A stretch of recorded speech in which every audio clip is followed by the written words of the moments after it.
اور زمین پر اکڑ کر اور تن کر مت چل کہ تو زمین کو پھاڑ تو نہیں ڈالے گا اور نہ لمبا ہو کر پہاڑوں کی چوٹی تک پہنچ جائے گا۔ ان سب عادتوں کی برائی تیرے پروردگار کے نزدیک بہت ناپسند ہے۔ کیا تم یہ خیال کرتے ہو کہ ہم نے تم کو بے مقصد پیدا کیا ہے اور یہ کہ تم ہماری طرف لوٹ کر نہیں آؤ گے؟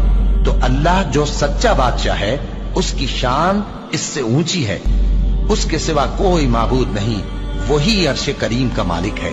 اور جو شخص اللہ کے ساتھ اور معبود کو پکارتا ہے جس کی اس کے پاس کچھ بھی سند نہیں، تو اس کا حساب اس کے رب کے ہاں ہوگا۔ کچھ شک نہیں کہ کافر کامیاب نہیں ہوں گے۔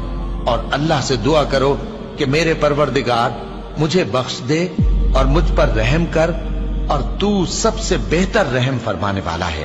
لوگوں، جو مال و متاع تم کو دیا گیا ہے وہ دنیا کی زندگی کا ناپائیدار فائدہ ہے، اور جو کچھ اللہ کے ہاں ہے وہ بہتر اور باقی رہنے والا ہے، یعنی ان لوگوں کے لیے جو ایمان لائے اور اپنے پروردگار پر بھروسہ رکھتے ہیں، اور جو بڑے بڑے گناہوں اور بے حیائی کے کاموں سے پرہیز کرتے ہیں، اور جب غصہ آتا ہے تو معاف کر دیتے ہیں، اور جو اپنے پروردگار کا فرمان قبول کرتے ہیں اور نماز پڑھتے ہیں اور اپنے کام آپس کے مشورے سے کرتے ہیں، اور جو مال ہم نے ان کو عطا فرمایا ہے اس میں سے خرچ کرتے ہیں، اور جو ایسے ہیں کہ جب ان پر ظلم و زیادتی ہو تو مناسب طریقے سے بدلہ بھی لیتے ہیں، اور برائی کا بدلہ تو اسی طرح کی برائی ہے، مگر جو درگزر کرے اور معاملے کو درست کر دے تو اس کا بدلہ اللہ کے ذمہ ہے۔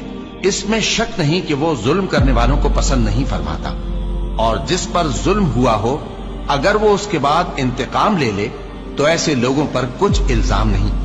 الزام تو ان لوگوں پر ہے جو لوگوں پر ظلم کرتے ہیں اور ملک میں ناحق فساد پھیلاتے ہیں، یہی لوگ ہیں جن کو تکلیف دینے والا عذاب ہوگا۔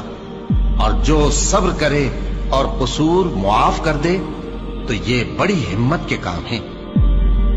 کھڑکھڑانے والی کیا ہے؟ اور تم کیا جانو کہ کھڑکھڑانے والی کیا ہے؟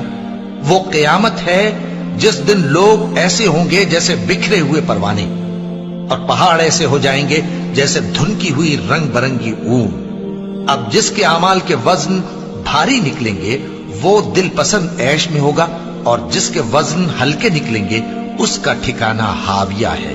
اور تم کیا سمجھے کہ ہاویہ کیا چیز ہے؟ وہ دہکتی ہوئی آگ ہے۔